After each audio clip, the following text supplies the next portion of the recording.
Level up your game with the Corsair Dark Core RGB Special Edition. The mouse features a trio of connectivity options including 1 millisecond wireless, low latency Bluetooth, or wired connection. 9 programmable buttons and 3-zone backlighting can be customized and saved to the onboard memory, and an ergonomic shape ensures hours of supreme comfort and grip. To learn more, click on the link below.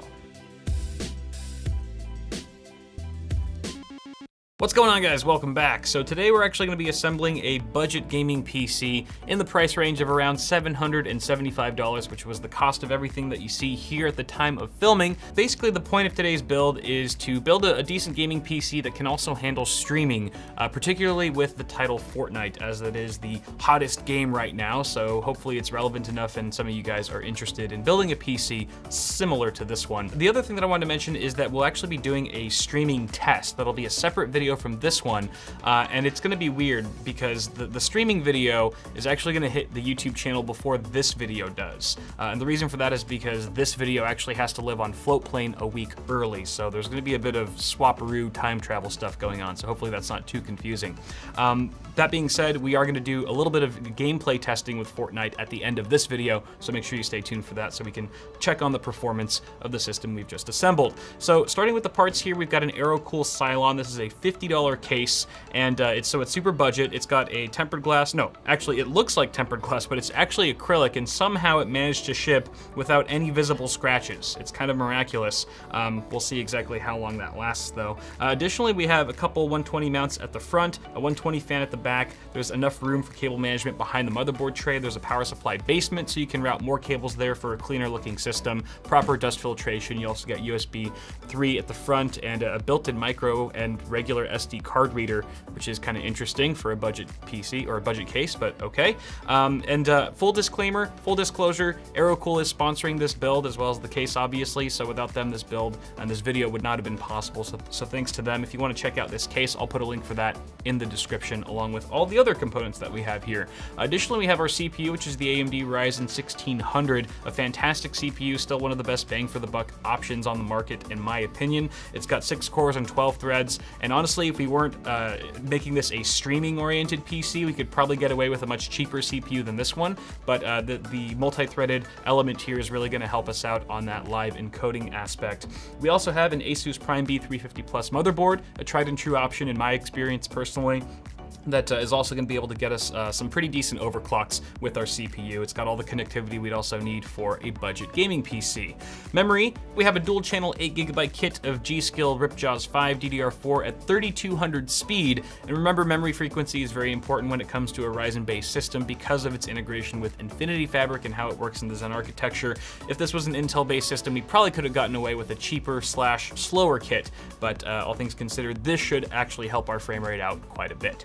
Our graphics card is the GTX 1050 Ti from MSI. Now, I don't have the actual retail packaging for that card, so we're using a 1050 box with some slight modifications there, as you can see. But this is a great card. It's got a 4GB frame buffer. It should be plenty for Fortnite, as I think the recommended specs is a GTX 660 on the GeForce side. And since we're several generations ahead here with the Ti model of the 1050, I think it's going to be just fine to tear through some frames in that particular title. It's also one of the cheapest 1050 Ti's you can find right now on the market across Amazon and Newegg. I think the retail price was $220 on Newegg, which is at least 10 to 15 bucks cheaper than all the other models I could find. We also have a 550 watt power supply from EVGA. There's no other gaming oriented branding here. It's more of a budget entry level unit, but you still get 80+ bronze certification, and the cables are all sleeved in black. So even though we have a budget system here, we don't have to compromise with any nasty ketchup and mustard cables, thank God.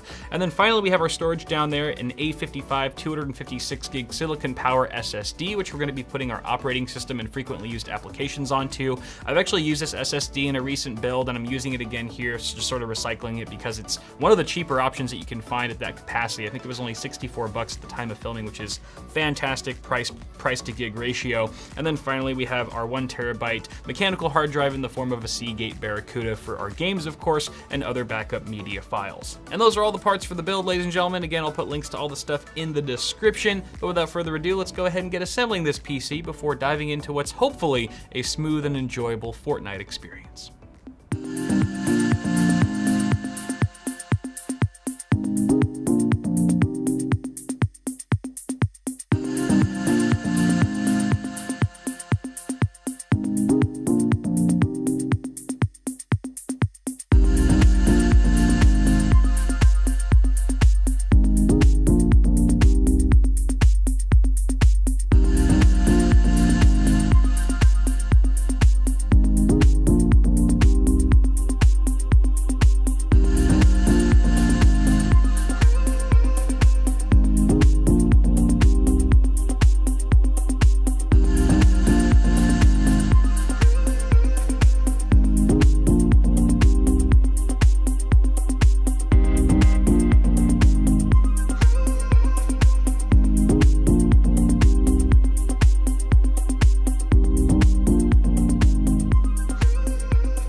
right, the build is complete. You can see I've already jumped into Fortnite, not wasting any time here, and I've already died. I'm actually spectating one of my squad mates, just a random dude. He's probably much better than I am, so it'll at least be more interesting to watch him than me. And we still get a look at the performance that we're getting on this PC.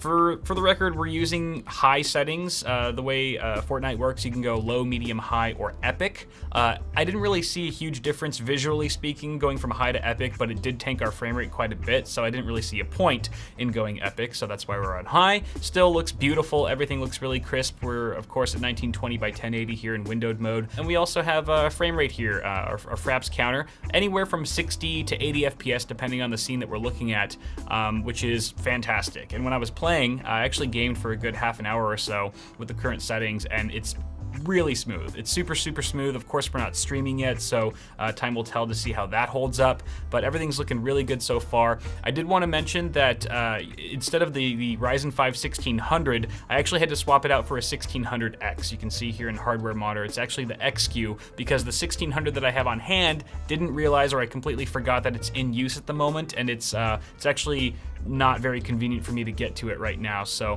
that's why I had to swap it out for the X. But this is overclocked to 3.9 gigahertz, which a non-X 1600 should be able to hit no problem unless you get really unlucky and you have a below average chip. But for the most part, you shouldn't see really any performance degradation or difference, for that matter, going from a 1600X to a 1600 given our current settings. Now, what will change with a 1600X is your temperatures, because now we're dealing with a 95 watt TDP chip as opposed to 65 watts, which is why we're kind of getting warm here at 81 degrees C, which is a little bit toasty for my liking. Rest assured, I would say anywhere from a 5 to 10 degree drop could be seen going to a non-X 1600. Of course, we'll verify that later. Our memory, you can see, is running at 3000 megahertz as opposed to 3200, which is what we were striving for. That's because 3200 speed RAM was crashing the game nonstop. I would play for about 30 seconds, I'd get into the game, and then it would crash every single time. It took me a long time to figure out that it was actually our memory causing the issue. Just the actual frequency was too high. I'm not sure if it's an incompatibility thing or it's just not playing nicely with the game. Could be a little bug in the game, who knows. But dialing it down to 3000 megahertz doesn't affect our frame rate all that much, going from 32, and it does allow us to play the game very stably, so that's what we're running at there. As far as our GPU goes, I did overclock our 1050 Ti with a 170 megahertz offset on the core clock and a 300 megahertz offset on the memory clock. That took us to around 1650-ish megahertz, give or take, kind of is fluctuating there. And then memory speed is at 1752 megahertz. GPU temp is 69 degrees Celsius, which is pretty solid, no red flags there. And it looks like we're eating about 2.5 gigs of VRAM at the moment, so plenty of breathing room there. But wrapping things up here, the system is looking really capable so far. If you're just looking to game with some Fortnite at 1080p, obviously the performance isn't earth-shattering, but it's very playable, very smooth and enjoyable. I think anyone's going to be really happy with this level of performance. Obviously the 1600X is getting a little too hot for my liking. I'm definitely going to be swapping it out for the 1600 when I start streaming, which again, that video should already be up on the channel, just so we don't overheat, but everything else is looking really good. So guys, let me know what you think, if you would do anything differently with the build itself, what you think of the performance so far. I'm sure you guys have an opinion as always. Leave it down below, I'd love to read all about it. Apart from that, guys, toss me a like on the video if you enjoyed it. It always helps, and feel free to get subscribed to the channel for more tech stuff coming at you really soon. You can also check me out on Floatplane if you want to watch my videos a week early without ads for $3 a month. I'll leave a link for that in the video description. Apart from that, thanks again for tuning in. Have yourselves a good one, and I'll see y'all in the next video.